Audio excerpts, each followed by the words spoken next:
Assalamualaikum warahmatullahi wabarakatuh.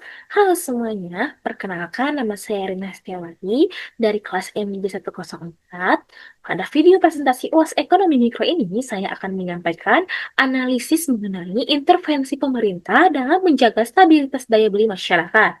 Fokus utama alasan saya adalah efektivitas kebijakan bansos pangan sebesar 12 triliun serta penyesuaian harga BBM non subsidi yang berlaku per Februari 2026.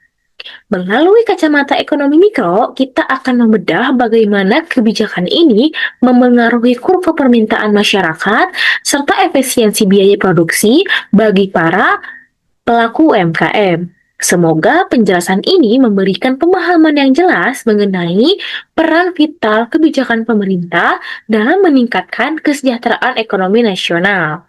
Selamat menyaksikan. Di sini saya memberikan judul Analisis Mikroekonomi Menjaga Stabilitas Ekonomi Melalui Intervensi Pemerintah dalam Menghadapi Dinamika Harga Pangan dan Energi. Studi kasus kebijakan bansos pangan dan penyesuaian harga BBM Februari 2026.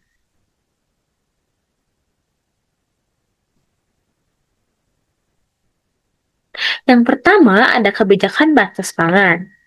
Mari kita bedah situasi ekonomi terkini per Februari 2026. Berdasarkan laporan dari Katadata tanggal 3 Februari, pemerintah mengambil langkah strategis dengan menyiapkan anggaran sebesar 12 triliun untuk bantuan sosial pangan. Bantuan ini difokuskan pada beras 10 kilogram dan minyak goreng untuk menjaga daya beli masyarakat di masa transisi. Selain itu, pemerintah juga memberikan insentif transportasi seperti diskon tiket pesawat dan tarif tol hingga 20% untuk menekan biaya logistik nasional. Yang kedua, ada penyesuaian harga energi. Berlanjut ke sisi energi, mengutip berita dari Liputan 6, per 1 Februari 2026, PT Pertamina melakukan penyesuaian harga BBM non-subsidi. Harga pertama kini dipangkas menjadi 11.800 per liter, sejalan dengan pergerakan harga minyak dunia. Penurunan harga energi ini menjadi faktor krusial dalam menekan biaya operasional di tingkat mikro. Selanjutnya ada analisis teori mikroekonomi. Mengapa kebijakan ini penting secara teori? Yang pertama ada teori permintaan. Bansos pangan menciptakan income effect, di mana pendapatan siap pakai masyarakat meningkat, sementara penurunan harga BBM sebagai barang komplementer menurunkan biaya akses, yang secara teoritis akan menggeser kurva permintaan ke arah kanan. Yang kedua ada teori produksi dan biaya. Bagi UMKM, perpanjangan insentif PPh final 0,5% secara langsung menurunkan marginal cost. Efisiensi biaya inilah yang memungkinkan UMKM kita untuk tetap bertahan atau survive di tengah ketidakpastian global. Selanjutnya ada dampak terhadap kesejahteraan atau welfare analysis. Dampak dari kebijakan ini sangat jelas pada kesejahteraan masyarakat. Di sini saya membagi tiga. Yang pertama ada surplus konsumen atau consumer surplus. Surplus konsumen meningkat karena harga pangan pokok berhasil terjaga dari gejolak inflasi berkat intervensi pemerintah. Yang kedua ada surplus produsen atau produser surplus. Surplus produsen juga terlindung melalui kepastian fiskal jangka panjang hingga tahun 2029. Yang ketiga ada alokasi anggaran.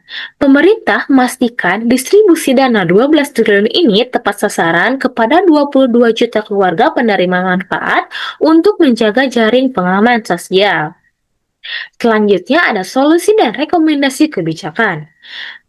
Yang pertama ada rekomendasi agar program makan bergizi gratis atau MBG bagi 82 juta penerima pada tahun 2026 terintegrasi penuh dengan pasokan pangan UMKM lokal. Yang kedua, ada optimalisasi data, yaitu pemerintah perlu memperketat penggunaan data, pensasaran percepatan penghapusan kemiskinan ekstrim untuk meminimalisir salah sasaran. Yang ketiga, ada tujuan akhir memastikan bahwa subsidi energi dan bantuan pangan benar-benar diterima oleh pihak yang membutuhkan guna mencegah terjadinya kegagalan pasar atau market failure. Dan yang terakhir ada rantai pasok, yaitu untuk memperkuat alur distribusi dari petani lokal langsung ke program-program strategis pemerintah. Maka dapat disimpulkan bahwa intervensi pemerintah melalui bansos pangan dan insentif pajak merupakan instrumen mikroekonomi yang efektif dalam menjaga stabilitas pasar.